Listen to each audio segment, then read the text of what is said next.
સુરતમાં વારંવાર રખડતા કૂતરાઓનો આતંક સામે આવે છે ત્યારે પાંડેસરામાં માત્ર 2 વર્ષની માસૂમ બાળક પર રખડતા કૂતરાએ હુમલો કર્યો હતો।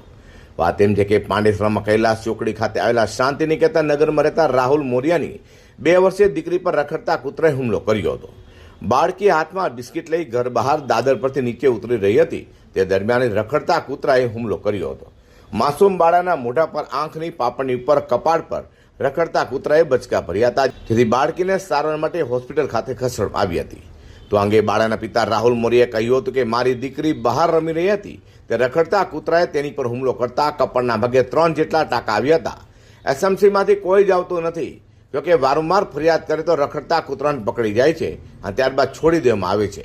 ટૂંકા સમયમાં 3 લોકો પર રખડતા કૂતરાએ અહીંયા હુમલા કર્યો પણ જણાવ્યું હતું, જેને લઈને રખડતા કૂતરાનું રસીકરણ થતું ન હોવાને પણ આક્ષેપ કરાયા છે। આ રખડતા ભટકતા કૂતરાએ અટકાવવામાં નહીં આવે તો એ તો હુમલા જ કરતા રહેશે।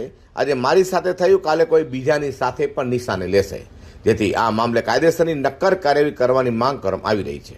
मोरिया राहुल नाम है मेरा। मेरी बच्ची बाहर खेल रहे थे, कुत्ते ने उसके ऊपर हमला कर दिया। सिर्फ 2-3 टाँके आए हुए हैं, ये साइड पूरा कट गया है, पूरा उसने निकाल दिया काट के। एसएमसी वाले आते ही नहीं है, सुनने में आ रहा, आए थे पकड़ के लेके गए थे, फिर छोड़ दिए और उसने 2-3 लोग को हमला किया हुआ है।